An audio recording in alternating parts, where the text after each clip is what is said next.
భారత్ పాకిస్తాన్ మధ్య ఉద్రిక్తతలు కొనసాగుతున్నాయి. భారత్ విమానాలపై పాక్ తమ గగనతలాన్ని నిషేధించింది. ఈ నేపథ్యంలో పాకిస్తాన్ చర్యలు మరింత అనుమానాస్పదంగా మారాయి. అర్ధరాత్రి టైంలో పాకిస్తాన్ ఎయిర్ ఫోర్స్ కు చెందిన C-130J విమానం సరిహద్దుకు సమీపంలోకి వచ్చిందని సమాచారం. పాక్ ఎయిర్ బేస్ వైపు అది ఎగురుతున్నట్లుగా భారత్ అధికారులు గుర్తించారు. దీంతో సరిహద్దుల్లో పాక్ ఏరోస్పేస్ మీద భారత ఎయిర్ ఫోర్స్ గట్టి నిఘా పెట్టింది. ఏ ముప్పునైనా ఎదుర్కొనేందుకు ఫైటర్ జెట్లను సిద్ధం చేస్తున్నట్లు సమాచారం.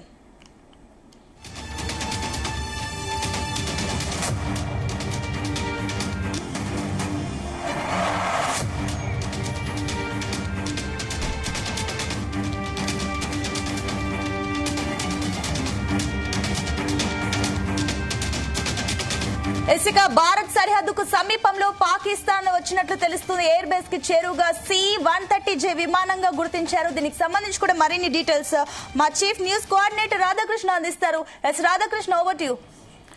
Good afternoon Sunitha. భారత్ పాకిస్తాన్ సరిహద్దు మధ్య తీవ్ర ఉద్రిక్త పరిస్థితులు నెలకొంటున్నాయి.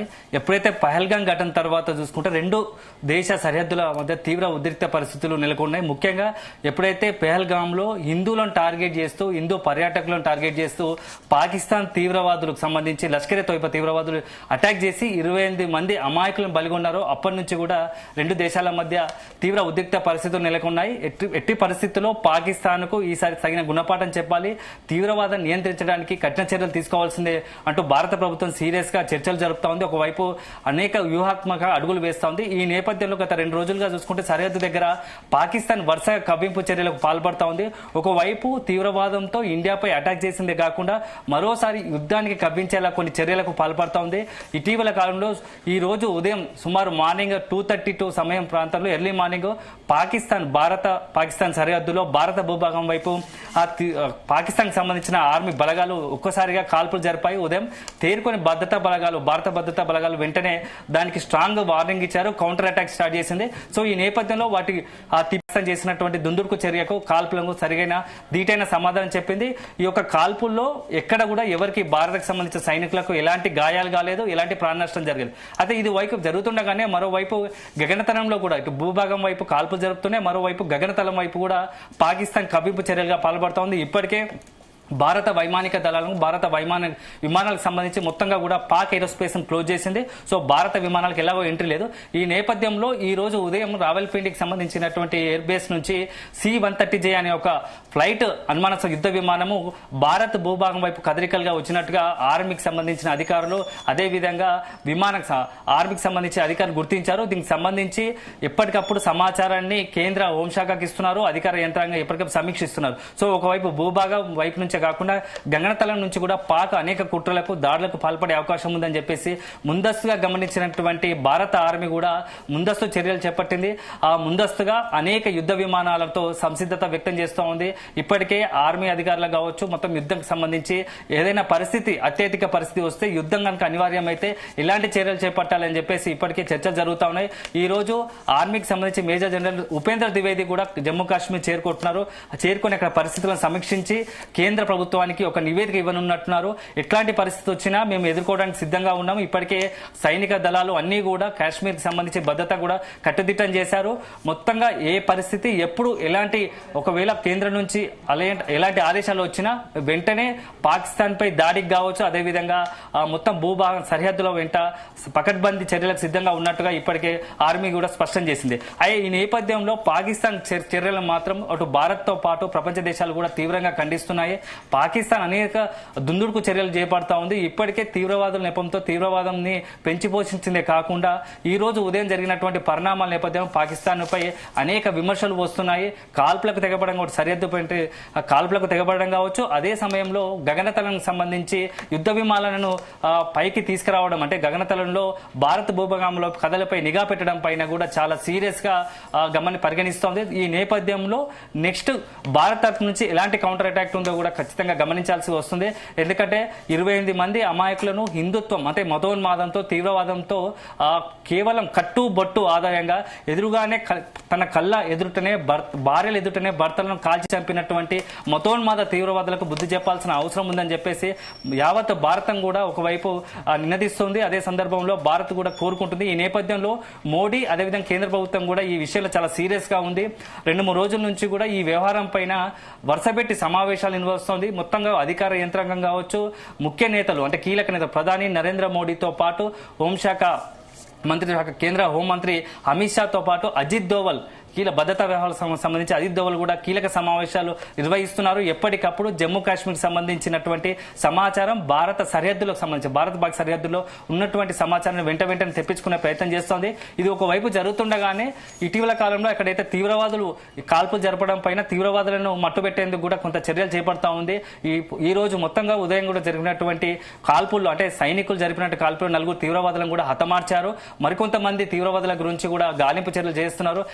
అక్కడ గస్తీ నిర్వహిస్తూ తీవ్రవాదులు కనిపిస్తే కాల్చివేయడమే ఎన్కౌంటర్ చేయడమే లక్ష్యంగా కూడా మన భారత బలగాలన్నీ కూడా ముందు అడుగులో నిలుస్తున్నాయి. ఇదే సందర్భంలో అక్కడ తీవ్రవాదులు అనుమానాస్పదులు కొంతమంది కాశ్మీర్లో ఉన్నటువంటి స్థానిక తీవ్రవాదులు అంటే తీవ్రవాదం వైపు ఆకర్షించినటువంటి యువత కొంతమంది పాకిస్తాన్ తీవ్రవాదులకు సహకరిస్తున్నట్టుగా లష్కరే తోయిబా తీవ్రవాదులకు సహకరిస్తున్నట్టుగా సమాచారం అందింది. అలాంటి వారికి ముందస్తుగా భారత సైనిక అక్కడ ఉన్నటువంటి అధికారులు కూడా ముందస్తు కౌన్సిలింగ్ చేస్తున్నారు. అనవసరంగా పాకిస్తాన్ కి సంబంధించి విషపు వలయాల్లో మతోన్మాద వలయాల్లో అనవసరంగా మీరు ఇరుక్కోకండి, తర్వాత మీ జీవితాలు నాశనం అవుతాయని చెప్పేసి హెచ్చరిక జారీ చేస్తున్నారు, కౌన్సిలింగ్ ఇచ్చే ప్రయత్నం చేస్తున్నారు. ఈ నేపథ్యంలో ఈ రోజు అక్కడ ఇద్దరు స్థానికంగా తీవ్రవాదులకు సహకరించారు. తీవ్రవాదుల్లో కలిసి పనిచేస్తున్నటువంటి ఇద్దరికి సంబంధించినటువంటి టెర్రరిస్టుల ఇళ్లను కూడా కూల్చివేశారు. ఆదిమ అధికారులు బ్లాస్ట్ చేశారు. సో మొత్తంగా కూడా ఉద్రిక్త పరిస్థితులు ఉన్నాయి.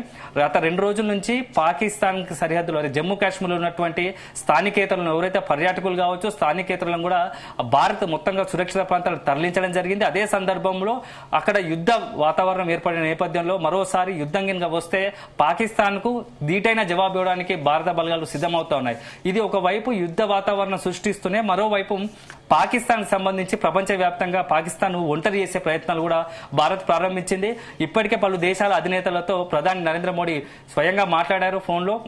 వాళ్ళకి సంబంధించి ప్రపంచ దేశాల మద్దతు కోరే ప్రయత్నం చేస్తారు. పాక్ చర్యలను ఎండగట్టే ప్రయత్నం చేస్తారు.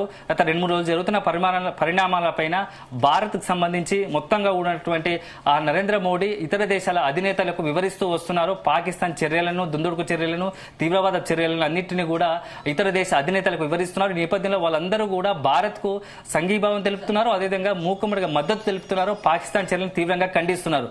సో ఒకవైపు ఇది చేస్తూనే ప్రపంచంలో మొత్తం అంతర్జాతీయంగా పాక్ ను ఏకాకి చేసే ప్రయత్నం చేస్తున్నారు. పాకిస్తాన్ కు అందాల్సిన అన్ని సహకారాలను క్లోజ్ చేస్తూ వస్తున్నారు. ఈ నేపథ్యంలో ద్విముఖ వ్యూహం అమలు చేస్తోంది భారత్. ప్రపంచంలో మొత్తం అంతర్జాతీయంగా పాకిస్తాన్ మొత్తంగా కూడా ఒంటరి చేయడంతో పాటు మరోవైపు యుద్ధం కనుక వస్తే అటాక్ చేసే ప్రయత్నం కూడా జరుగుతూ ఉంది. సో ఈ 2-3 రోజుల్లో చాలా కీలక పరిణామాలు సంభవించే అవకాశం స్పష్టంగా కనబడతా ఉంది. ఎందుకంటే ప్రధాని నరేంద్ర మోడీ నిన్న సాక్షాత్తు ఎవరైతే తీవ్రవాదాలకు ముసుగులో భారత్ పై దాడులకు వాళ్ళకి స్ట్రేట్ గా సీరియస్ గా వార్నింగ్ ఇచ్చారు. నిన్న ఎక్కడైతే దాడులకు పాల్పడి అమాయకులను బలిగొన్నారో వాళ్ళని ఖచ్చితంగా పట్టుకుంటాము, సీరియస్ గా శిక్షిస్తాము, ప్రపంచమే నివ్వరపోయేలా వారికి శిక్ష తప్పదు అంటూ కూడా సీరియస్ గా వార్నింగ్ ఇచ్చాడు. ఈ నేపథ్యంలో భారత్ ఇంత సీరియస్ గా ఉంది తీవ్రవాదుల పైన, ఎవరైతే అమాయకుల ప్రాణాలు బలిగొన్న వారిపైన చాలా సీరియస్ గా ఉన్నట్టు మోడీ ప్రభుత్వం ఒకవైపు ఇప్పటికే స్పష్టం చేస్తోంది. ఇదే నేపథ్యంలో ఒకవైపు భారతదేశంలో కూడా పార్టీకి సంబంధించి ఇండియాలో కూడా ఇతర రాజకీయ పార్టీలతో కలిసి భారత కేంద్ర ప్రభుత్వం కూడా అన్ని రాజకీయ పార్టీలను కలుపుకొని పాకిస్తాన్ యొక్క చర్యలను ఎండగట్టే ప్రయత్నం చేస్తా ఉంది. నిన్న ఆల్ పార్టీ మీటింగ్ లో కూడా ఇదే విషయం స్పష్టం చేసింది. ఇప్పుడు ఉన్న పరిస్థితుల్లో మనం అంతా కూడా ఒకే కంఠంతో ఒకే నినాదంతో ముందుకెళ్లాల్సిన అవసరం ఉంది. ఇలాంటి విపత్కర పరిస్థితుల్లో అంటే పాకిస్తాన్ దుందుడుకు చర్యల వల్ల అమాయకులు బలవుతున్నారు. ఈ నేపథ్యంలో మనం అంతా ముక్త కంఠంతో తీవ్రవాదాన్ని ఎదుర్కోవాల్సి వస్తుంది. తీవ్రవాదాన్ని నిర్మూలించాలి. అదే సందర్భంలో పాకిస్తాన్ చర్యలను కూడా ఎండగట్టాల్సిన అవసరం ఉంది. సో రాజకీయాలను పక్కన పెట్టి మనం అందరం కలిసి కూడా పాకిస్తాన్ ధీటుగా ఎదుర్కొందామని చెప్పేసి కేంద్ర ప్రభుత్వం కూడా ఆల్ పార్టీ మీటింగ్ లో అన్ని పార్టీలకు పిలుపునిచ్చింది. ఇతర రాజకీయ పార్టీలు కూడా ప్రస్తుతానికి రాజకీయాలు పక్కన పెడితే కేంద్రం తీసుకునే అన్ని నిర్ణయాలకు మేము సమర్థవంతంగా ముందుకు తీసుకెళ్తాము. ఈ సమయంలో ఈ సందర్భం కాబట్టి అన్ని పార్టీలను కలిసి దేశాన్ని కాపాడుకోవాల్సిన అవసరం ఉంది. పాకిస్తాన్ సంబంధించి తీవ్రవాదాన్ని నిర్మించాల్సిన అవసరం ఉంది, గట్టిగా ఎదుర్కోవాల్సిన అవసరం ఉందని కూడా స్పష్టం చేసింది సునీత. అయితే రాధాకృష్ణ మరోపక్క చూస్తే కూడా ఈ దాడి కంటే మునుపు సడన్ గా ఈ పాక్ C-130J ఫ్లైట్ కనిపించడం ఏంటి అంటే ఇంతకు దాడి కంటే ముందు ఇవి ఎక్కడున్నాయి? అంటే సునీత 2 రోజుల నుంచి చూసుకుంటే ఎప్పుడైతే భారత్ పాకిస్తాన్ సంబంధించి కొన్ని కఠిన నిర్ణయాలు తీసుకుందో పహల్గాం ఘటన తర్వాత అప్పటి నుంచి కూడా పూర్తి స్థాయిలో భారత్ ను ఎదుర్కోలేక పాకిస్తాన్ కుట్రలకు పాల్పడుతూ ఉంది, దుందుడుకు చర్యలకు పాల్పడుతుందని చెప్పవచ్చు. ముఖ్యంగా ఈ రోజు ఉదయం కాల్పులకు తెగబడింది. ఎల్ఓసికి సంబంధించి బార్డర్ వద్ద భారత్ భూభాగం వైపు కాల్పులకు తెగబడింది. ఇది ఒకవైపు కొనసాగుతున్నాయి, మరోవైపు గగనతలం నుంచి కూడా నిఘా పెట్టే ప్రయత్నం చేస్తోంది. దాడులకు పాల్పడే అవకాశం ఉన్నట్టుగా కూడా దాడులకు పాల్పడాలనే యోచనలో ఉన్నట్టుగా తెలుస్తోంది. ఈ నేపథ్యంలో భారత్ ఇవన్నీ గమనిస్తూ ఉంది. అక్కడ ఉన్నటువంటి ఆర్మీ భద్రతా బలగాలు కూడా ఎప్పటికప్పుడు ఎయిర్ ఫోర్స్ సంబంధించినటువంటి అధికారులు కూడా ఎప్పటికప్పుడు పాకిస్తాన్ సంబంధించి కవ్వింపు చర్యలను గమనిస్తూ వస్తున్నారు. ఎట్లాంటి సందర్భమైనా ఎదుర్కోవడానికి భారత్ సిద్ధంగా ఉంది. ఎందుకంటే సైనిక బలంలో కూడా మొత్తంగా కూడా ప్రపంచంలో టాప్ 4 పొజిషన్ లో ఉన్నాము. ఇప్పుడు ఉన్న పరిస్థితుల్లో భారత్ ను ఎదుర్కోవడం పాకిస్తాన్ కు అంత సులువు కాదు. ఒక వనక యుద్ధం గనక పాకిస్తాన్ గనక భారత్ తో యుద్ధానికి తలపాలనుకుంటే అది మూర్ఖత్వం అవుతుంది. ఇప్పటికే ఆర్థికంగా పాకిస్తాన్ పూర్తి స్థాయిలో కుంగిపోయింది. కేవలం సైనిక పాలనతో నెట్టుకు వస్తుంది. రాజకీయ పార్టీలకు సంబంధించి రాజకీయ నాయకులకు సంబంధించి ఎలాంటి లేదు. ఎవరికెవరు విదేశాలకు వెళ్లిపోయారు. సైనిక పాలనతో నెట్టుకు వస్తున్నటువంటి పాక్ ఆర్థికంగా సతమతం అవుతా ఉంది. ఈ నేపథ్యంలో యుద్ధం కనుక దిగితే అది పాకిస్తాన్ కు మరింత నష్టదాయకం తప్ప లాభం లేదు. సో కేవలం తీవ్రవాద ముసుగులో, ఉన్మాద ముసుగులో, మతోన్మాద ముసుగులో భారత్ ను కవ్వింపు చర్యలకు పాల్పడమే ఒక ఉద్దేశంతో ముందుకు వెళ్తోంది. దీనిపైన ఖచ్చితంగా భారత్ తగిన బుద్ధి చెప్పే అవకాశం స్పష్టంగా కనబడుతున్నాయి. ఎలాంటి విపత్కర పరిస్థితులు కానీ యుద్ధం అనివార్యమైతే చర్యలు తీసుకోవడానికి మాత్రం భారత్ సంసిద్ధంగా ఉంది. సునీత, అయితే రాధాకృష్ణ, అయితే ఏదైతే దాడికి పాల్పడిన ఉగ్రవాదులు ఎవరైతే ఉన్నారో వారిని తరలించడానికి ఈ విమానాలను ఏమైనా ఉపయోగించే ఛాన్సెస్ ఉన్నాయా? మన భారత భద్రతా విభాగం ఏమంటుంది, ఏ రకంగా భావిస్తుంది ఈ విషయంలో? సునీత, ఇప్పటికే తీవ్రవాదుల దాడిలో గాయపడిన వాళ్ళందరికీ కూడా స్వస్థలాలకు సురక్షితంగా తరలించారు.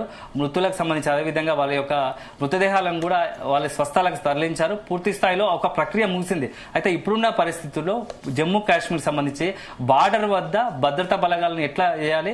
ఒకవేళ ఇప్పటికే సైనిక బలాలు పెద్ద ఎత్తున మోహరించాయి. మరోవైపు గగనతలం నుంచి కూడా, ఎయిర్ స్పేస్ నుంచి కూడా వైమానిక దాడులకు కూడా అవకాశం ఉన్నట్టుగా తెలుస్తున్న నేపథ్యంలో అలర్ట్ అయ్యారు. మొత్తంగా కూడా ప్రస్తుతం సిచ్యువేషన్ సంబంధించి భారత్ పూర్తి స్థాయిలో కంట్రోల్లో ఉంది. ఈ రోజు సాయంత్రం కల్లా, ఎందుకంటే ఇప్పటికే army major general Upendra Dwivedi కూడా అక్కడ కాశ్మీర్ చేరుకోబోతున్నారు. పరిస్థితులను సమీక్షించి ఎప్పటికప్పుడు కేంద్ర హోంశాఖకు నివేదిక ఇస్తారు. దాని తద్వారా నెక్స్ట్ ఎలాంటి చర్యలకు పాల్పడాలి ఇప్పటికే కొంత అలర్ట్ చేశారు. కేవలం నాట్ ఓన్లీ జమ్మూ కాశ్మీర్ లో కాకుండా దేశవ్యాప్తంగా కూడా కేంద్ర ప్రభుత్వం కొంత అలర్ట్ జారీ చేసింది. ఎందుకంటే ఇప్పటికీ కొంతమంది స్లీపర్ సెల్స్ కావచ్చు, తీవ్రవాదుల ముసుగులో ఎవరైనా పాకిస్తాన్ సంబంధించి లష్కర్ తోయిబా ఇతర తీవ్రవాద సంస్థల ముసుగులో దేశంలో ఎక్కడైనా ఉంటే వారి పట్ల కొంత అప్రమత్తంగా ఉండాల్సిన అవసరం ఉంది. కీలక ఆదేశాలు జారీ చేసినట్టుగా తెలుస్తోంది. ఆయా రాష్ట్రాలకు ఎక్కడైతే జనసమూహం ఎక్కువగా ఉంటుందో, జనసందోహం ఎక్కువ ఉంటుందో అలాంటి ప్రాంతాల పట్ల కొద్దిగా అలర్ట్ గా ఉండాల్సిన సమయం ముందా ఏర్పడిందని చెప్పేసి కేంద్రం భావిస్తున్నట్టుగా తెలుస్తోంది. ఎందుకంటే పర్యాటక ప్రాంతమైన కాశ్మీర్ లో అటాక్ చేసిన తర్వాత నెక్స్ట్ ఒక దేశంలో కూడా ఇలాంటి అలజడి రేగే అవకాశాలు ఉన్నాయా? ఇలాంటి ఆలోచనలకు తీవ్రవాద ముసుగులు ఉన్నటువంటి తీవ్రవాదులు ఏమైనా ఇలాంటి కార్యాచరణకు ప్లాన్ చేశారా అనేది కూడా కేంద్రం భావిస్తూ వస్తుంది. ముందస్తుగా అన్ని రాష్ట్రాలకు అలర్ట్ జారీ చేసినట్టుగా తెలుస్తోంది. ఎక్కడైతే టెంపుల్స్ కావచ్చు, ఎందుకంటే ఈ రోజు ఉదయం కూడా చూసాము తిరుపతిలో మాక్ డ్రిల్ కూడా చేశారు. ఇట్లాంటి పరిస్థితులు ఏర్పడితే జనాలు స్వచ్ఛందంగా ప్రజలు ఇలా ఈ పరిస్థితులను ఎదుర్కోవడానికి సంసిద్ధంగా ఉండాలని చెప్పేసి ఒక మాక్ డ్రిల్ కూడా తిరుపతిలో చేశారు. ఇలా మొత్తంగా కూడా దేశవ్యాప్తంగా ఉన్న ప్రముఖ ఆలయాలు కావచ్చు, ప్రముఖ క్షేత్రాలు కావచ్చు, సందర్శన ప్రాంతాలు కావచ్చు, అదేవిధంగా విమానాశ్రయాలకు సంబంధించినటువంటి ఎక్కడైతే జనాల రద్దీ ఎక్కువ ఉంటుందో అక్కడ అన్నిటి కూడా హై అలర్ట్ చేశారు. సో 2-3 రోజులకు సంబంధించి కేంద్రం కూడా మరిన్ని కీలక ఆదేశాలు వచ్చే అవకాశం ఉంది. ముఖ్యంగా మెట్రోపాలిటన్ సిటీస్ కావచ్చు, హైదరాబాద్, బెంగళూరు లాంటి, ముంబై లాంటి కీలక ప్రాంతాలకు సంబంధించి, ఎందుకంటే గతంలో కూడా ముంబై దాడి ఘటనలో కూడా చూసాము. నవంబర్ 11 ఎంత తీవ్రవాదులు ఎంతటి చర్యలకు పాల్పడ్డారో, అనేక మంది అమాయకులను బలిగొన్నారు. సో పహల్గాం ఇలాంటి చర్యలకు కట్టడి చేయాలంటే కొంత ముందస్తుగా చర్యలు తీసుకోవాల్సి వస్తుంది, అలర్ట్ కావాల్సి వస్తుంది. భద్రతా పరంగా కావచ్చు, ఆయా రాష్ట్రాలు వ్యక్తిగతంగా భద్రత కట్టుదిట్ట చేయాల్సిన అవసరం ఉంది అని చెప్పేసి కూడా కేంద్రం భావిస్తోంది. ఈ సందర్భంలోనే యుద్ధం ఒకవేళ అనివార్యం అవుతే, అదేవిధంగా పాకిస్తాన్ భారత్ బార్డర్ల వద్ద ఉద్రిక్త పరిస్థితులు వస్తే మాత్రం కొంత అలర్ట్ చేసే అవకాశం ఉన్నట్టుగా తెలుస్తా ఉంది. Sunitha, right Radhakrishna, thank you.